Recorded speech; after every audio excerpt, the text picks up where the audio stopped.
Year 237 of the Empire marked the end of the Divine War, where humanity stood against a dreadful monster called corruption. The conclusion our protagonist reached, after losing everyone except himself, was something he cherished more than his own life. It was the betrayal of his comrade. He called Oliver and told him that they had fought for him, helping him unify the continent even when they faced corruption, holding up the divine trust, and fearing no death. It had all been for him. Oliver kneeled on the ground, and he asked Oliver why he had betrayed them. He walked toward Oliver, declaring that he couldn't die just yet, and that their fallen comrades would scream from their graves, the ones who had died because of Oliver. Oliver called his name, but before he could continue speaking, Kyril stabbed him, surprising Oliver. With his dying breath, he called Kyril his comrade and asked how it had come to this. Then, Oliver collapsed lifelessly to the ground. Kyril addressed the dead Oliver, questioning how he could claim they were comrades, accusing him of maintaining a pretentious act. RMC Kyril McGyver was a man who had led countless wars to victory, bearing the title of Sword Saint and serving as the guardian of the Empire.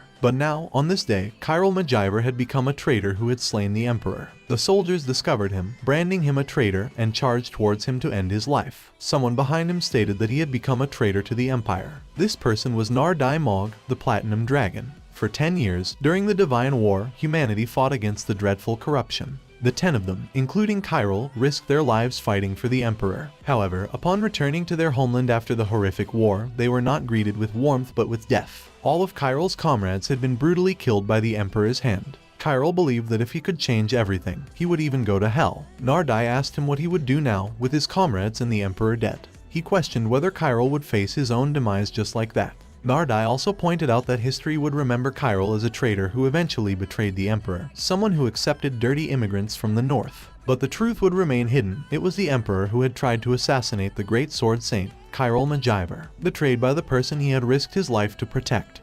Kyril furiously demanded answers from Oliver, the Emperor. He reminded Nar-Dai that he had asked him earlier what he would do, and Kyril's response was that he would return to the past. To achieve this, he was heading to the Tower Feral. Nar-Dai sincerely asked Kyril if he was truly planning to go back to the past. Kyril arrived at Feral, a place shrouded in death but also offering a second chance. Nar-Dai acknowledged that even he, a dragon, couldn't predict what lay inside, and that Kyril might have to face creatures more fearsome than the monsters of the Divine Trust. Even as a sword saint, Kyril couldn't guarantee that he would reach the end. However, one thing was certain: if Kyril reached the top of Feral, he could return to the past. Nar-Dai asked Kyril if he was truly committed to taking that path. Kyril reached the light at the top of Feral and slowly entered it, responding with a resolute yes to Nar-Dai's question, as it was the only path left for him now. He declared that he would rectify his twisted fate with his own hands and survive. After surviving, he would undoubtedly return to the past, cutting down everything in his way, overcoming challenges, and continuing to do so. He vowed to crawl up that hellish tower, even if his body crumbled and even if it took an eternity to turn the tables. He promised that he would unquestionably return, back to before it all began,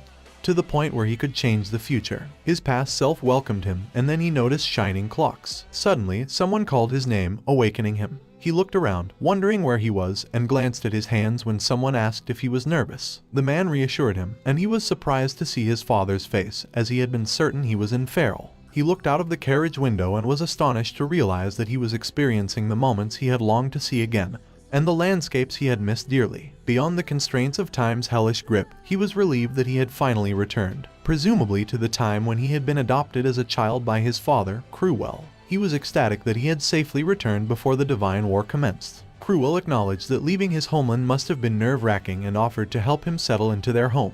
He asked Kyril if there was anything he wanted to do. Kyril pondered what it was he wanted to do and then realized that it wasn't just a desire but an obligation, for his fallen brothers and followers who had died unjustly and for the fate that had been betrayed. Knowing that he possessed the power to change the future, he told his father that he wanted to learn magic. Kruwell was confused, stating that as an immigrant, he knew Kyril couldn't use magic. Kyril replied affirmatively, explaining that was precisely why he needed it more. He believed that swordsmanship alone would not be enough. With a bloody war on the verge of erupting, he had to ascend to the pinnacle of power not only with his sword but also with magic. He vowed not to repeat the failures of his past life. Clenching his fist, he declared that the god of Eula should watch him closely. Confidently, he believed that he would unquestionably change the future. Kruwell asked Kyril if he knew that immigrants were born without magic. Kyril McGyver, a commander of the Empire's Blue Knights and one of the only 5 sword masters on the continent, told Kyril that he must want to take revenge on him under the Emperor's Edict of Heresy. He revealed that he was the one who killed Kyril's tribe and his father. Kyril explained that he had taken Kyril and because he recognized him as a great warrior, a child of Kaliak. Loosening his necktie, Kyril told Kyril that perhaps his anger towards him would make him stronger, and he challenged Kyril to prove it to him. He reminded Kyril that he was the one who had taken him in, the McGyver family, and that Kyril should show him the talent he inherited from his father. They arrived at McGyver Palace, and Kyril instructed Kyril to follow him. They were met by 5 men, and Kyril explained that they would be Kyril's new brothers. He introduced Mart McGyver as the eldest and only biological son among McGyver's children, who had died miserably during the Divine War in the past. Kyril shook Mart's hand, introducing himself as Kyril. As Kyril walked upstairs, he mentioned that Kyril must be tired from the journey and offered to show him to his room. They remained silent for a moment, and the other 2 men introduced themselves as Elliot and Jake. Seeing their faces reminded Kyril of the time when they had also died to the Divinen. Clenching his hand, he made a firm resolution that he would change their fates and prevent their deaths. With determination, he walked upstairs, resolved to alter the future that had been foretold. Later, the siblings trained together while discussing what the new guy, Kyril, was doing. One of them remarked that Kyril seemed to be exploring the mansion and asked the others for their thoughts. Tyron overheard them mentioning that he was an immigrant. While Elliot was training with Mart, he expressed his concerns about Kyril, questioning whether bringing an immigrant into the family was too much and if it defied the Emperor's command to kill the enemy. Mart told Elliot that he was overthinking things, and they resumed their training. During the training, Mart surprised Elliot by launching a sudden attack and managing to disarm him. Pointing his sword near Elliot's neck, Mart told him that they were all in the same boat and reminded him that Kyril was their youngest brother. Elliot realized that Mart truly considered them brothers, even accepting immigrants, and believed that Mart was the true heir of their family. Their other brothers expressed their reservations about Kyril being an immigrant, but Mart replied that they would have to see if saving Kyril was more valuable than obeying the Emperor's edict. One of the brothers speculated that their father would not include Kyril in the succession. Mart handed his sword to Elliot, dismissing the idea and telling him to stop thinking and start training. Just then, Kyril arrived, and Mart was surprised to see him glaring at him. He wondered if Kyril was trying to provoke him. Mart asked Kyril if he knew how to use a sword, mentioning the rumors he had heard about immigrants from the north tearing people apart with their hands. Mart challenged Kyril to give it a try instead of just watching, and Kyril responded that he would be glad to, and would be happy to respond if Mart was serious. Elliot thought that Kyril was a crazy bastard and wondered why he was provoking their older brother. The other brother was also angry and questioned if Kyril had come there just to cause trouble. Mart was momentarily speechless but then angrily threw a sword toward Kyril. Kyril caught it and agreed to the challenge. Mart pointed his sword at Kyril, stating that whether he liked it or not, Kyril would have to live there, and as his elder brother, Mart would teach him the laws of the Empire. Kyril realized that it was the Mana blade and smiled, realizing that Mart had fallen for such a petty provocation. The plan he had formulated while climbing Feral for an eternity and the first step he'll take to change the future is Mart McGyver. Mart furiously attacked him, but he swiftly blocked the attack with his sword,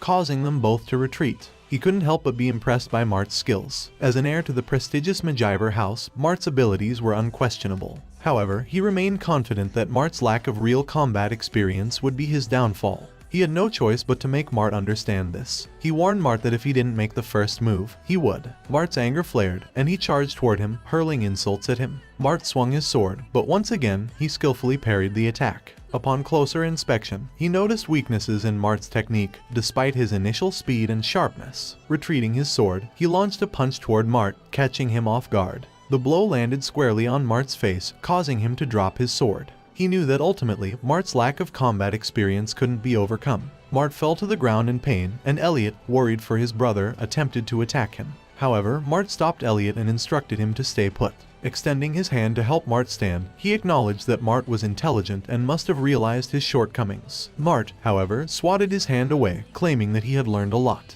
He understood that Mart was someone he needed. Suddenly, a noise interrupted their training session. Mart immediately turned around upon recognizing the voice. It was Kruwell, who declared that training was over for the day, instructing everyone to return to their rooms. They all acknowledged his order and began to disperse. As he made his way to leave, Kruwell called his name, advising him not to visit the training ground for the time being.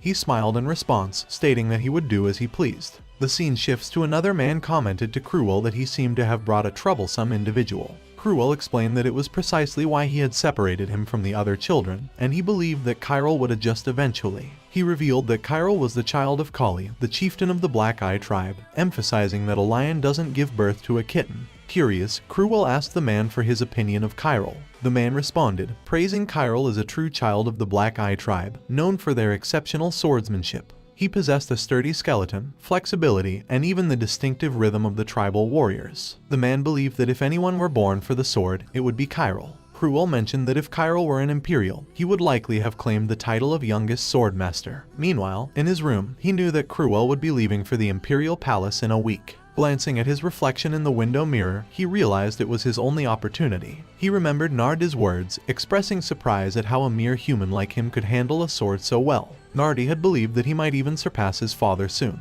Regrettably, if only he had known earlier that he was a member of the McGyver house, he could have acquired magical powers with Nardi's help.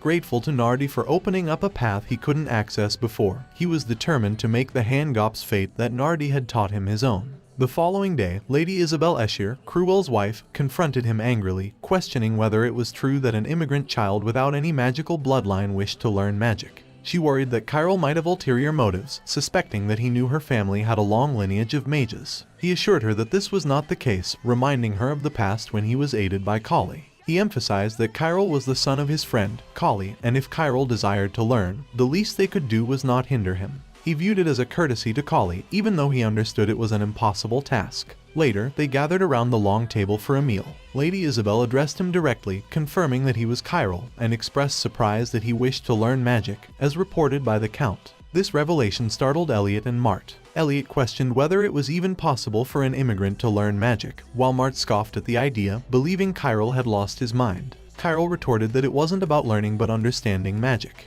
Lady Isabel inquired about Kyril's motives, and he understood that he needed to make his presence known and prove his worth to his father. He realized that what mattered to him now was earning his father's recognition. Even though it was something they would never openly discuss, the answer his father truly sought. He boldly proclaimed his desire to surpass everyone at the table, causing them all to be taken aback. Mart, fuming with anger, questioned what he had just said. The group turned their attention to their father, awaiting his response. Kruwell told him that it was quite the response and asked him if does that everyone include him, to which he nodded in agreement. Mart stand up furiously calling him insolent, but Kruwell shouted that it was enough. Kruwell acknowledged Kyril's desire to surpass him, not only in magic but also in swordsmanship. He questioned whether Kyril understood the implications of his words, to which Kyril responded with a firm affirmation. Kruwell smiled proudly, remarking that Kyril's audacity aligned perfectly with the spirit of the McGyver house. He informed Kyril that the McGyver house possessed a library called Einherry, housing books on magic. He encouraged Kyril to feel free to read them, much to Lady Isabel's dismay. However, Kyril thanked his stepfather, appreciative of the opportunity. Later, inside Einherry, he read the books and realized that there was little of value to be found.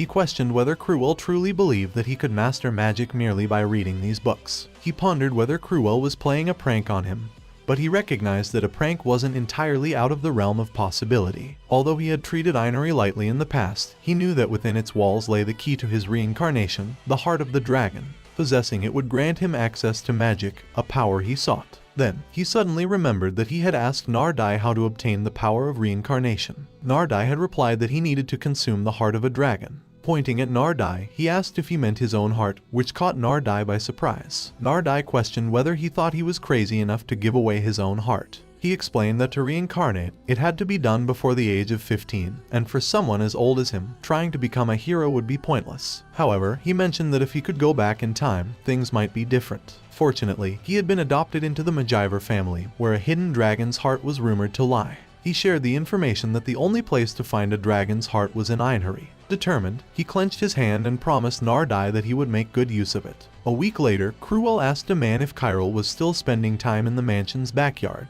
The man replied that it seemed like Kyril was training, but not in swordsmanship. He mentioned that it had already been a week, and he thought Kyril would be buried in the library, which struck him as strange. The man added that they were running very late, and the knights were waiting at the routine fortress. He warned Kruwell that if they delayed any longer, even the emperor would be angry. Kruwell reluctantly acknowledged this and ordered the man to bring him to the fortress. Meanwhile, at night, Kyril engaged in imaginary battles against imaginary foes. He conjured a shadow person and dodged its attacks, but he couldn't move any faster. He wondered if it was because he was still a child. The shadow sword struck his chest, and he realized he still couldn't replicate the movements from the tower. He noticed that the environment in this place was different from the tower. Nevertheless, he knew he needed to recreate it and regain the sensation to reach the pinnacle of swordsmanship.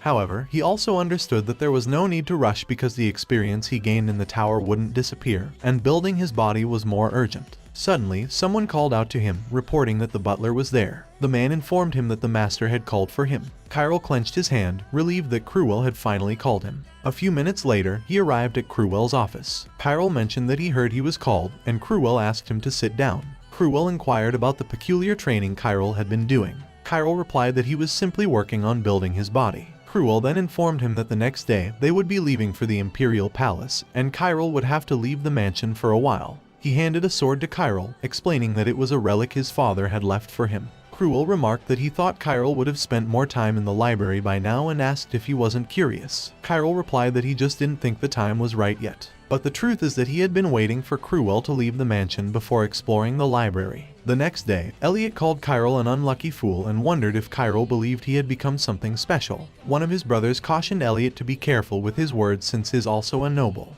Elliot argued that he had witnessed what the master did to Kyril, and after Kruel left the palace, Kyril locked himself in the library. Mart understood Elliot's dissatisfaction but advised him to keep it moderate. Mart knew that their other brothers were accustomed to fighting, so they might share Elliot's sentiments. He wondered if the bookworm, Tyrn, felt the same. Mart turned to Tyrn and asked for his opinion. Tyrn replied by questioning whether Kyril knew that mana was the condensed energy of the body and the external world. Tyrn explained that one needed mana within their body to gather it, but Kyril and other immigrants didn't possess what was called mana blood. He clarified that it wasn't a matter of whether they could learn magic or not. Tyrn believed that it was impossible for someone who couldn't even sense mana to understand the structure of magic, but he predicted that Kyril would give up in a few days. Meanwhile, in Einherry, Kyril recalled that the mansion belonged to the McGyvers but was not built by them. Both the mansion and the library had been constructed by the Eshyr family. Kai Eshyr, the great magician who had laid the foundation of the empire 250 years ago, and was the first dragon hunter, had hidden the heart of a dragon in Einherry. However, nobody had been able to uncover the secret of Einherry, or rather, nobody had been able to understand Kai Eschyr's twisted personality. Kyril realized that Kai had created a barrier with an absurd condition.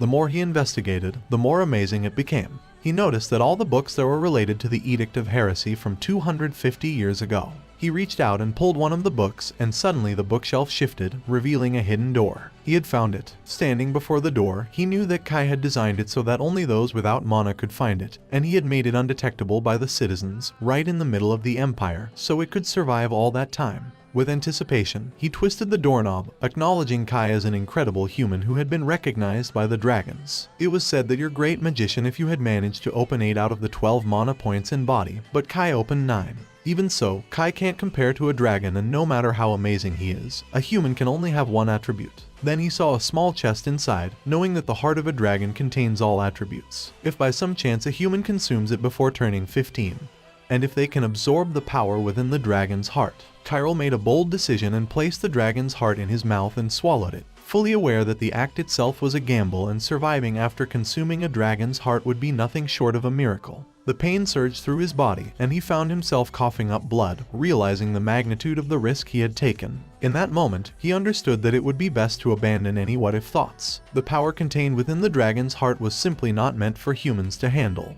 He slowly faded as he entered an unfamiliar place, looking around in wonder. He strained to hear voices, but they were muffled and unclear. Turning back, he heard someone say, "At last, we meet," and addressed him as Lyceria. He saw Kai standing behind him. The dragon called Kai a despicable one, and he realized that it wasn't his voice, but rather the residual memory of dragon Lyceria in his heart. Lyceria asked Kai why he hunted dragons when they were of the same kind. Kai replied that she talked too much and asked if she could see her end. Furious, Lyceria told him to shut up and attacked him with fire. He was astonished by Lyceria's immense power as the fire engulfed Kai, but Lyceria continued to burn him in anger. Realizing that they wouldn't survive such a powerful fire breath, he wondered how Kai managed to slay the dragon. Then, he noticed Kai still standing unscathed, holding a swarm of arrows in the air. Kai said, "Ignite," and his arrow burst into flames. The fiery arrows flew towards Lyceria, surprising her. She wondered why Kai was using a first-class magic spell against a dragon. The arrows hit Lyceria, causing the dragon to roar loudly in pain. He felt the same pain as well, realizing that Lyceria's agony was directly transmitted to him. He pondered if this was what it meant to face death, but reminded himself that he was the one who had survived the Tower of Trials. He resolved to endure and overcome the attacks that had killed the dragon, knowing he would absorb its heart. Lysiria told Kai that she saw the logic no longer applied, accusing him of pouring 5th-class magic into a 1st-class spell. She then asked him if her death would bring him a fresh start. Kai confidently replied, of course, but added that his magic would end with him. With that, he burned Lysiria to death, understanding that both her essence and his were right there. Later, he opened his eyes and let out a painful groan. The server anxiously asked if he was conscious and if he knew who he was. The server said they would inform the lady immediately. He glanced at his hand, feeling the power coursing through him. However, he stopped the server from informing the lady, requesting some time alone. The server looked back in confusion and tried to protest, but he insisted that he would inform her himself when he was feeling better. Eventually, the server complied and left. He observed a mark on his hand and realized that it represented an unimaginable power, magical power.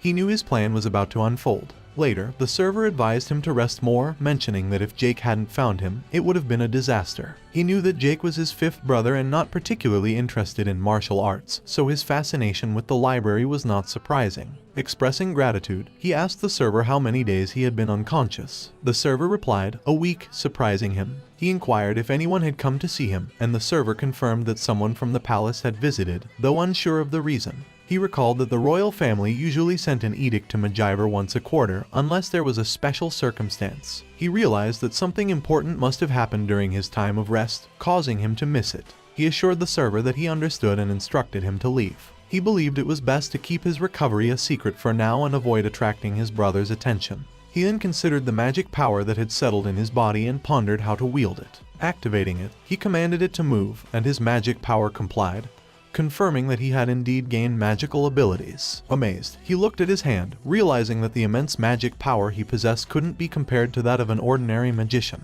The power of a dragon was truly incredible. However, suddenly, he felt a searing pain and coughed, slowly collapsing to the floor. He desperately tried to halt his descent but failed, recognizing that his mana veins had stopped opening.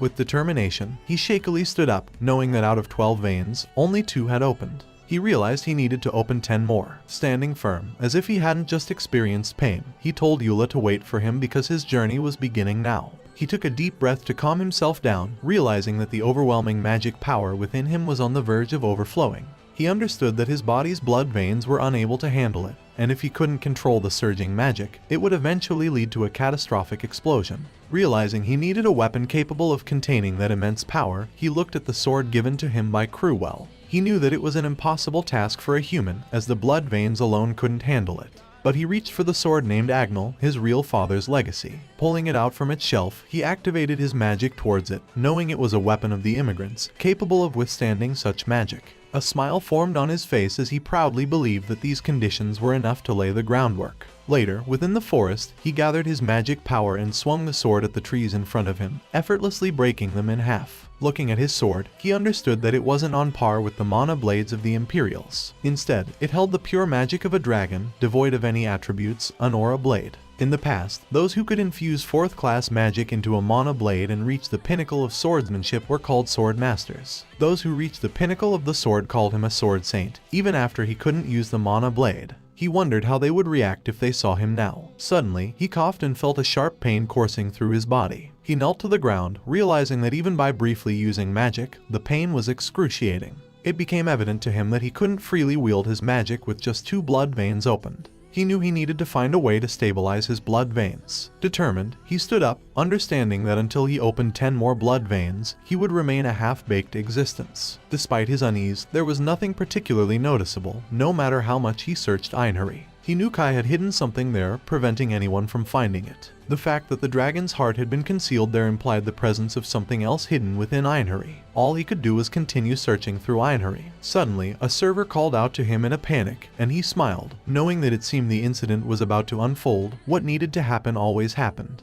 Later, all the siblings faced their mother, Isabel, as Mart informed her that everyone had gathered. Tyrone and Elliot glared at him furiously, wondering why the immigrant who had never shown his face before was also present. Tyron considered him shameless, while Elliot thought he had survived against all odds, but he didn't concern himself with their opinions. Isabel unrolled the scroll, announcing that she had called them together to deliver an important message. She read aloud that as they were aware, the harvest season was approaching, and in line with tradition, the royal family had ordered goblin extermination. However, there was a special edition, support from the royal family. Isabel explained that in recognition of the McGyver family's use of mercenaries during the heresy extermination decree, the royal family had decided to send support troops. Tyron commented to Mart that it was the first time they were receiving such support, and Mart agreed, acknowledging the assistance would be beneficial during the extermination. However, Elliot voiced his doubts to his mother, stating that something felt strange. He questioned if it wasn't the royal family who called for mercenaries due to the shortage of soldiers for the immigrant extermination. He glanced back at him, suggesting that they should be increasing their troops for the immigrant extermination instead of focusing on monsters. Elliot's directness didn't go unnoticed. Isabel tried to reassure them, saying that the support troops are coming from the Balsar family, making Tyron surprise. After much deliberation, their mother finally informed them that they shouldn't overthink it. But he knew it was a calculated attack specifically targeting the McGyver family, and in 5 days, Randall McGyver would meet his demise. The battle was set to take place in 5 days. High above the forest, down a narrow path with no possibility of retreat, his brothers fell into an ambush laid by those lying in wait. The ambush had been meticulously planned, taking advantage of their annual monster extermination. Randall lost his life then and there, but he was confident that he could now defend against such an attack. However, the issue went beyond preventing the ambush. He needed to uncover the mastermind behind it. He couldn't find the perpetrator behind an incident in his past life, but this time around, he promised that he'll definitely uncover and punish them. The siblings gathered to discuss the situation. Tyron voiced his suspicion, feeling that something was off about the support they were receiving and the timing of it. He mentioned that it was particularly strange that the support troops were coming from Balsar, a faction that viewed their family as enemies. The fact that Balsar was providing royal support, which had never happened before, raised even more suspicion. Tyron was certain that he wasn't the only one suspecting them and believed that Balsar might be up to something. Kyril, who was listening, understood that Tyron's suspicions were valid. He knew that it was happening because the Emperor, Titan Sh. Dane, had not yet named a successor. The Emperor had 3 sons, Ruan, Oliver, and Croman. The frail third prince, Croman, was not actively involved in the struggle for the throne, leaving the fight primarily between the first prince, Ruan, and the second prince, Oliver. The balance of power shifted when their father, Crewell, who was the commander of the Blue Knights, supported Oliver instead of Ruan. This naturally led to tensions with Balsar, who supported Ruan, the first prince. Tyron explained that Balsar represented the first prince's faction, and they were now sending support troops from the border. He pointed out that the timing was suspicious, especially when their father was not around. Mart agreed that Tyron had a point, but he assured them that the knights led by their father would return to the north for the extermination, and Balsar wouldn't dare challenge the Blue Knights if they were in their right minds. Tyron frowned in anger at the response. Mart added that, above all, it was an edict from the royal family, so they should refrain from having disrespectful conversations. However, in his mind, Kyril acknowledged the burdensome situation Tyron must be facing at his age. He silently encouraged Tyron to keep doubting, as his suspicion would make him a better strategist. Kyril wanted Tyron to develop into a brilliant strategist who could assist him. Tyron declared that they should proceed as planned and stated that he would participate in the extermination. This surprised Mart and Kyril. Tyron told Mart that they didn't need to handle it personally. Kyril, who was taken aback by Tyron's decision, realized that things were indeed changing.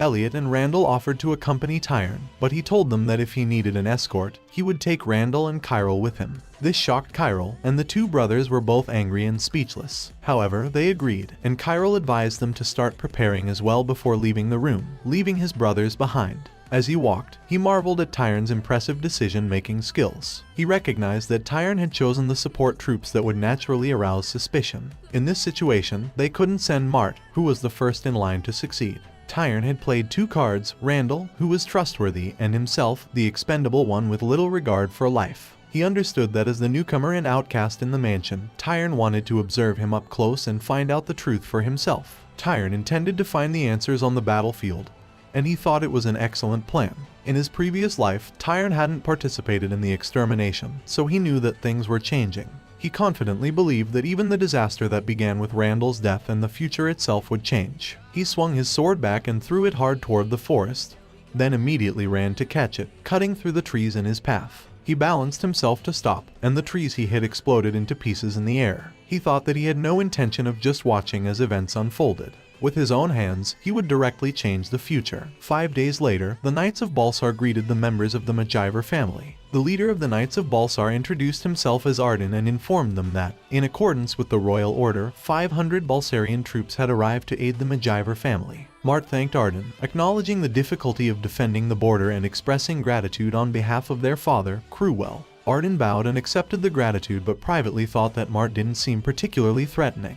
Arden also knew that the real danger came from the 4 children brought by Eula, who were meant to compensate for Mart's shortcomings as the eldest. He observed Kyril, who was wearing a mask, wondering who he was. According to the reports, there were only 4 adopted children, so Arden questioned Mart about the masked individual. Mart walked closer to Kyril, explaining that Kyril was the 6th member who had recently joined the family. Mart requested that Arden understand Kyril's mask, citing certain circumstances. Arden responded that they now had to refer to them as the 6 lords, not 5. He found the masked man to be quite odd and wondered if Count Crewell had no pride, accepting such inexperienced individuals as his adopted children. Afterward, Arden informed the brothers that the Balsar troops would finish preparing for the departure, and then walked away. In his mind, he furiously labeled Arden as a filthy spy of the Lurian Empire, recognizing that they hadn't seen each other for a while. He knows that even if the Balsar family supports the first prince, they wouldn't be so blind as to target their family, and they wouldn't dare to move recklessly, not with the shadow of his father's knight squad. This move signifies that the Balsar family has a certain level of assurance, which means someone outside the Empire is pulling the strings. Mart looks at him and asks what is on his mind. He replies that it is nothing much. Mart tells him that he understands why he is wearing a mask and why they still can't reveal his true identity. He tells him that it doesn't bother him and he thinks it's actually a blessing in disguise. Also, he believes there is much he can do behind that mask, and above all, it conceals his existence. Arden shouts to his troops to move out, and they begin walking. Mart calls Kyril behind Arden's back and tells him to keep an eye on Arden, to which he nods in agreement, thinking that the sea he longed for is coming. Later, they are all on horseback, climbing up the forest. He notices something and realizes that gradually, the forest path is getting narrower, which is definitely where they were ambushed before. So, he thinks the first thing to do is. Suddenly, someone shouts to them that goblins have been spotted up ahead, and there are more than 100 of them. Arden shouts to everyone to prepare for battle, but he knows that he needs to watch every move they make, leaving no stone unturned because he won't let things go in Arden's way this time. The goblins jump toward and attack the troops, who are panicking while trying to block them. Arden jumps toward the goblins and slices them to death. After killing the goblins in front, he tells his troops not to be startled by a petty ambush like this and orders them to maintain formation and switch to the offensive. Then he orders them to attack, to which the troops follow and stab the goblins in front of them. On the other hand, he is riding his horse and swings his sword back, slicing the goblins in his way. He realizes that there aren't enough goblins there, and that number couldn't possibly result in the kind of devastation they faced in the past. Randall dying to a mere pack of goblins like this is just impossible. Moreover, the initial shock of the ambush has faded, and the situation is leaning in their favor, so he knows that there is definitely something else. Suddenly, he hears people shouting in pain, and when he looks ahead, he sees some troops being thrown in the air and others shouting that a massive attack is coming. The troops inform them that it's coming from behind, causing the brothers to look back and see angry, big teeth, a large, firm monster's hand, and huge goblins shouting at them in anger. The troops are stunned, and he is surprised to realize that it is the Goblin Chief. The Goblin Chief is not just strong itself, but it usually operates with an army of around 3,000 goblins, making it a significant threat. He now understands how Randall got killed, and at least his first suspicion has somewhat been answered. Tyrn shouts for everyone to fall back and not confront the Goblin Chief directly, but Arden turns back, causing Tyrn to ask what he is doing, while Kyril wonders about Arden. He rides his horse toward the Chief Goblin, ordering everyone to maintain formation and retreat. Kyril wonders if Arden really is just a spy from the Empire with no connection to the incident, but he thinks it's ridiculous. Arden's presence there can't be as simple as a coincidence, so he plans to see how long Arden can keep up the act. Arden furiously swings his weapon at the goblins in his way, then he dismounts his horse while ordering his troops to clear the way and not to chase recklessly. The rest of them follow him, leaving the troops shocked. Arden activates his sword, releasing magic power and sharpening it, causing the goblins to shout in pain. He points it toward the Chief Goblin and throws it, telling it to die, but the Chief just swings his weapon, deflecting it away before it hits him. He jumps and catches his spear in the air, then he launches himself to stab the Chief Goblin. In the process, Kyril notices Arden's hand that holds the spear, and is shocked to figure out something. Arden stabs the goblin furiously, but as he expected, Arden has a trick up his sleeve. Just a moment ago, very cunningly, he deliberately grazed it with his attack. Arden pulls his spear out, and the goblin furiously attacks him with its weapon, but he blocks it.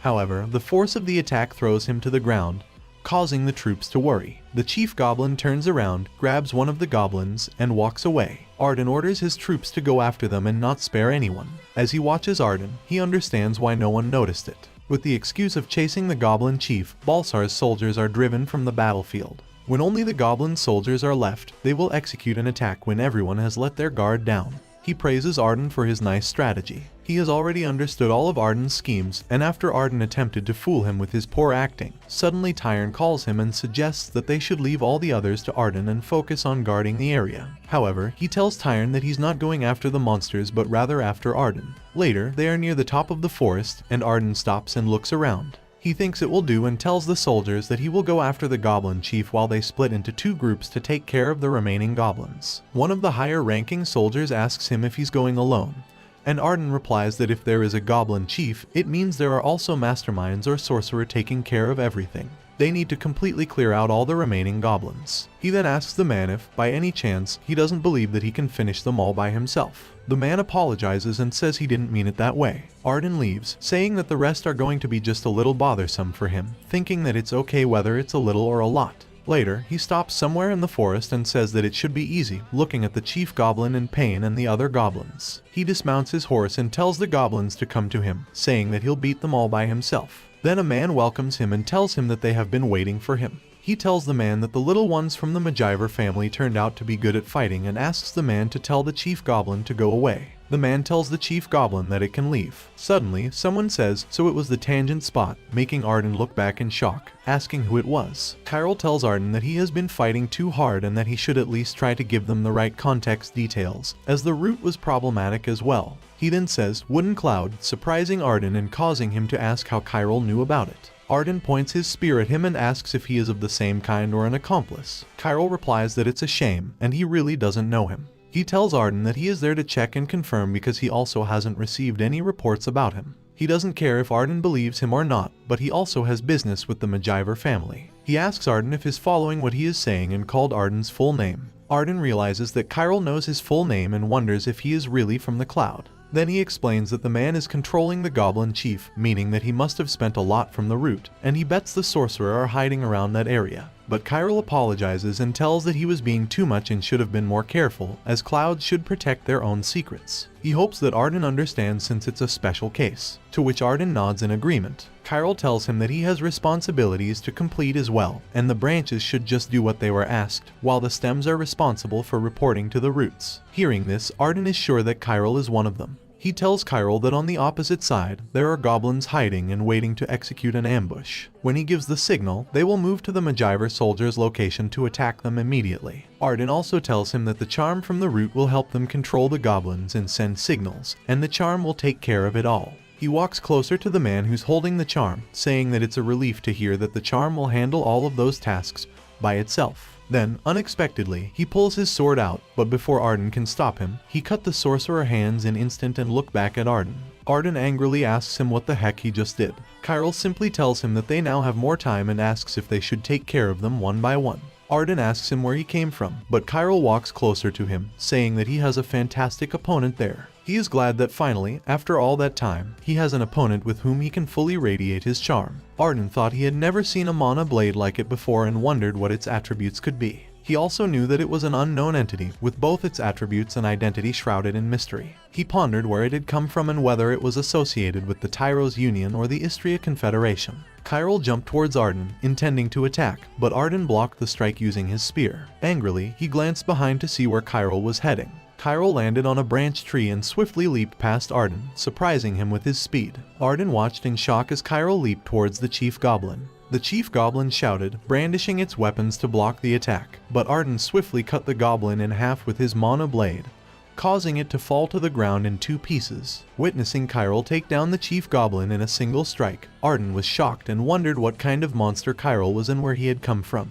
Kyril lunged towards him, ready to attack again, but Arden activated his spear with fury, causing Kyril to hesitate. However, Kyril knew he had the upper hand. He effortlessly dodged Arden's magical powers while closing in on him, surprising Arden even more. Arden increased his power to strike, but Kyril managed to evade the blow, and in return, cut off one of Arden's arms. Initially stunned, Arden eventually knelt on the ground, shouting in pain. Kyril looked at his sword, acknowledging that his swordsmanship could handle that level of power, but he also recognized his shortcomings in explosive magic proficiency. Approaching the injured Arden, Kyril ordered him to answer his questions. He inquired about what Arden knew regarding Root. Arden retorted, questioning whether someone like him would willingly provide answers. Kyril responded that he didn't expect an answer from him and that Arden was merely a perfect example. This response left Arden both surprised and confused. Without hesitation, Kyril severed Arden's head. Arden's lifeless body fell to the ground, while Kyril remarked that the sorcerer nearby seemed unaccustomed to pain. The sorcerer without hands was shocked at the sight of Arden's decapitated head and angrily ordered the goblins to attack Kyril. However, the goblins threw down their weapons and fled.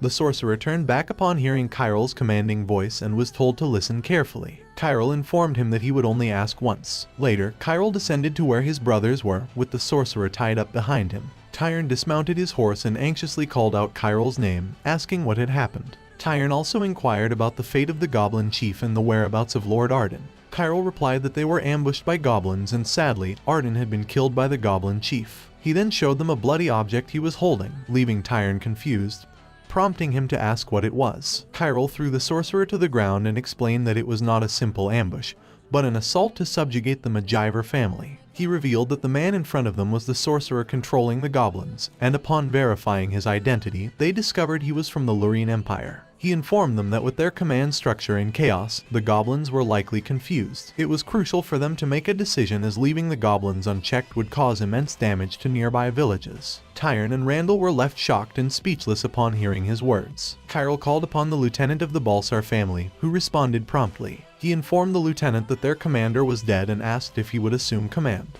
The lieutenant was taken aback and confused. Kyril assured them that if they decided to retreat, they wouldn't be blamed, considering both the goblins and Balsars were in chaos after losing their commanders. The lieutenant bowed, realizing that if they retreated, the Count would not let it go unpunished. He replied that the Balsar family would assist in the subjugation. Mounting his horse again, Kyril expressed his satisfaction and remarked that it was a relief. He then informed Tyrn that he was handing over command to him, as the longer the subjugation was delayed, the more the civilians would suffer. However, Tyrn insisted that Kyril was the one who should lead as he was the commander. Kyril nodded in agreement, acknowledging Tyrn's point. He addressed his soldiers, urging them to move forward, knowing they had a mission 3 years ahead and needed to reach a higher position, even if only by a small margin.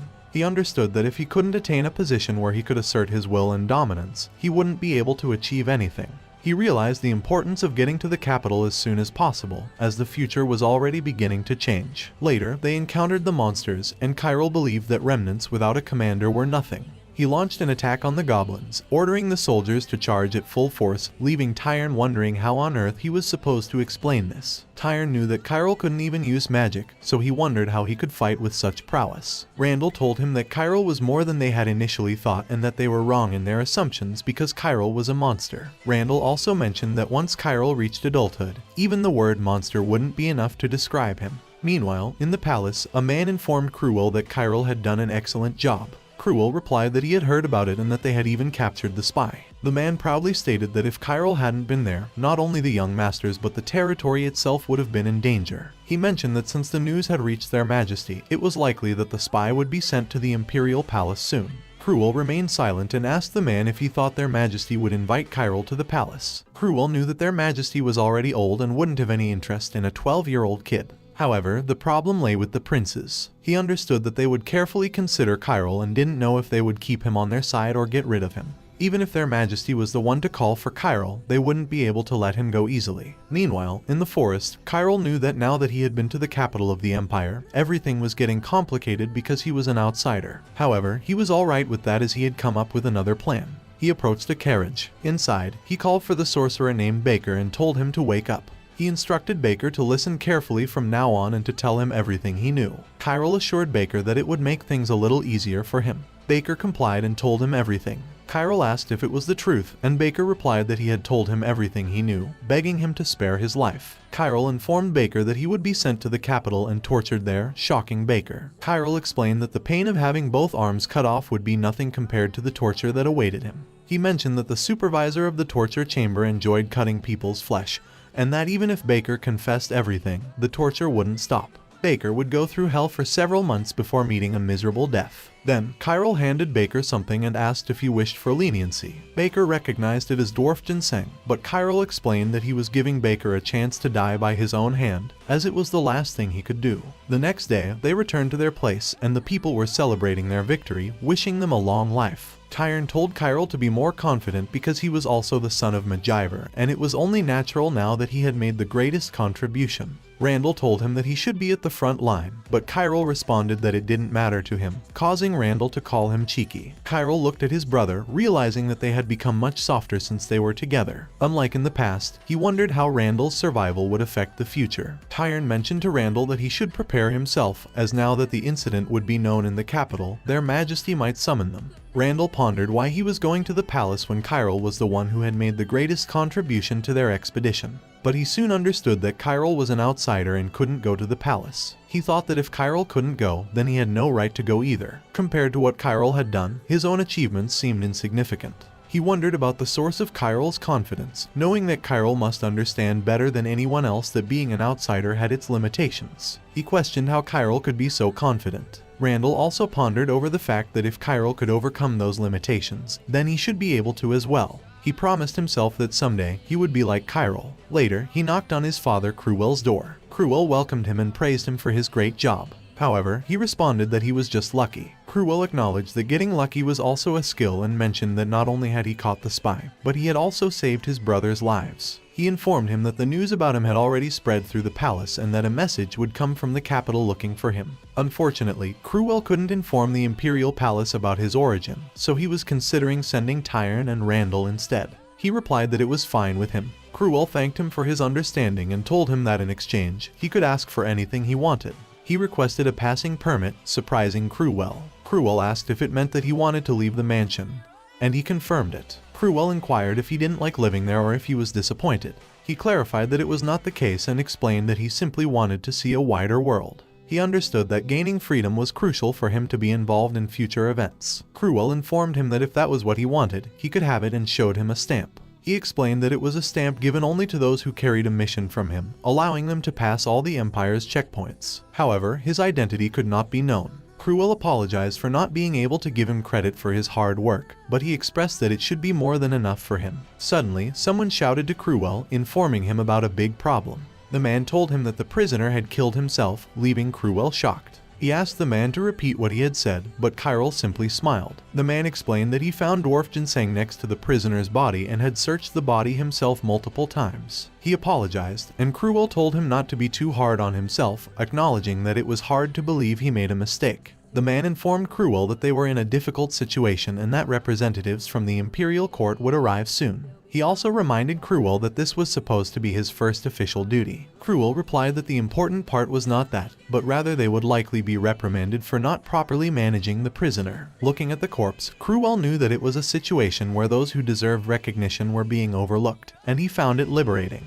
He informed the man that regardless, it was highly likely that the First Prince's faction would seize the opportunity to attack them. Later, he gazed out of the window, knowing that Prince Ruan wouldn't let this incident slide. He thought of Prince Ruan as a snake who would use the incident to criticize their father. Despite their father being one of the 5 sword masters on the continent and a symbol of the Empire, to the first prince who craved the throne, their father was merely an obstacle from the opposing faction, ready to strike at any opportunity. Recalling correctly, he knew that their father's expedition would last about a year, and they should be safe from Prince Ruan during that time. He realized it was his chance to find other spies from the Lorien Empire and prepare counter-evidence. He decided that it was time for him to leave that place for real. Later, he entered Einery and searched for other relics that Kyril might have hidden. However, he ended up leaving empty-handed, thinking that perhaps Kai had truly left only the heart of the dragon. He felt grateful to Kyril because thanks to him, he had a new life, and with the power given to him, he would change the world. Suddenly, his sword emitted a radiant magical light and flew towards a piece of paper on the ground, leaving him confused.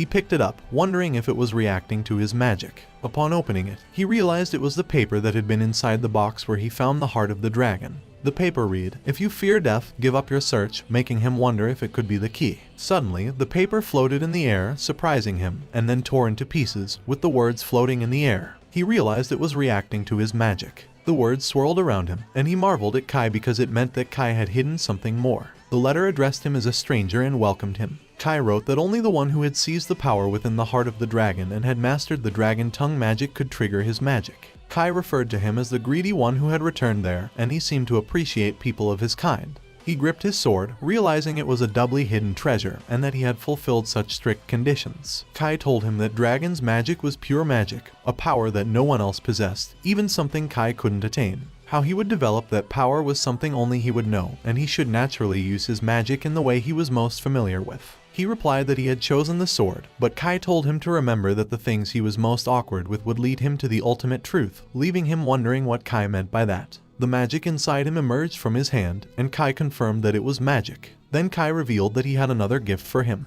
The shelf opened, revealing a chest full of gold. As Kai explained that he would offer him a little help since he had made it that far, he reached out to grab the snake bracelet, but it suddenly came to life and opened its mouth toward him. Startled, he pulled his hand back, but the snake bracelet merely coiled around his hand without causing harm. Kai informed him that it was the bracelet of greed, a bracelet that drained magic. While it would be a cursed item for normal people, it was not the case for him. Someone behind him remarked that he was lucky, making him turn around.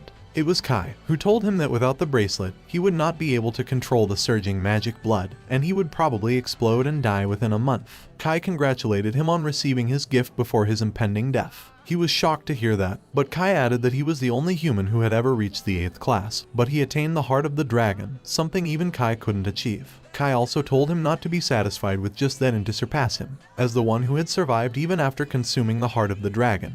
He should ascend greedily and reach the peak that no one else could. Kai emphasized that he should revel in his power and that he was now more valuable than anyone else. He assured him that he was free. Then Kai asked if he was content being a loyal servant to a king or if he was satisfied with being a noble who managed a small city. Kai encouraged him not to be under anyone's control and declared that he, the one who had acquired Kai Escher's treasure, should do as he pleased. He laughed awkwardly, wondering if he should take up the trust, become a knight of the Empire once more, alter history, and if he truly wished to even kill his closest friend in the process. He knew he possessed the power of a dragon, but he was still trying to fight while tied to the Empire. He shouted that he didn't need to do it and that he possessed an immense power. Touching his hair, he realized that he had finally understood and that he just needed to do what he wanted. To make the entire Empire recognize him, he slowly changed his hair color to blonde, his eyes to blue, completely transforming his appearance from an immigrant to an outsider. He decided that in a world divided between outsiders and imperial citizens, he would overturn everything.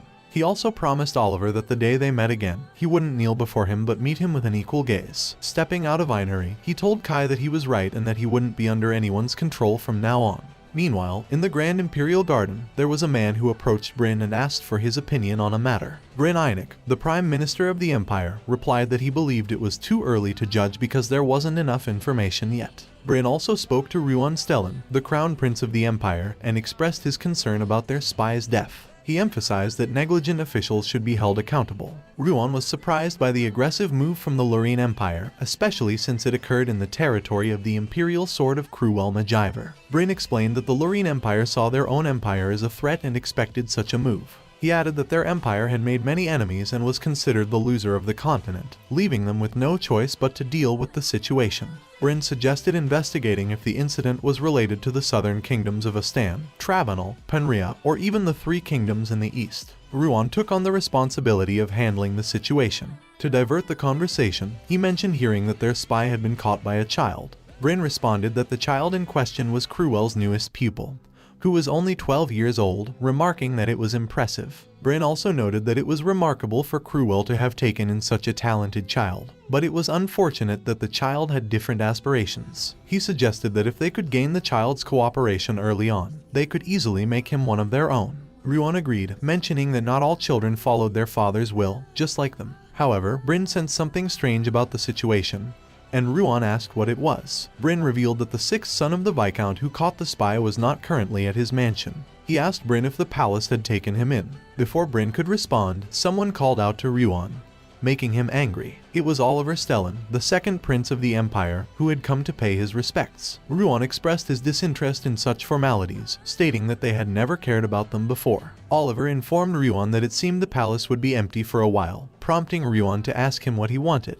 Ruan then assured Oliver that he enjoyed wandering around outside and that he shouldn't worry about whether he was with or without him. He reassured Oliver that the palace had been peaceful so far and would continue to be. Oliver was momentarily speechless before asking if Ruan knew about someone called the Slave King. Ruan explained that the Slave King was a man who helped slaves and immigrants escape a few years ago, and his activities had intensified after the heretic extermination order. He also mentioned that calling the thief a king was ridiculous. Oliver agreed but surprised Ruan by stating that the man had recently been caught. Ruan was surprised because the man was never been caught before. Oliver informed Ruan that Viscount Haroun had arrested the man, and he had been lucky. Ruan questioned why he should know such trivial things, to which Oliver replied that he simply wanted to share the news and thought Ruan should know too. Ruan, now angry, asked if Oliver intended to visit the Slave King and told him it was pointless. He insisted that Oliver was wasting his time, and if he was done, he should leave. Oliver responded that he would leave, then he smiled, feeling accomplished. Meanwhile, Kyril was riding his horse somewhere, and he decided to take a quick break. He sat down and drank some water, knowing he was close to the edge of the McGyver territory. He realized there might be some commotion due to his disappearance but believed it didn't hold much significance. He understood he had to keep moving forward.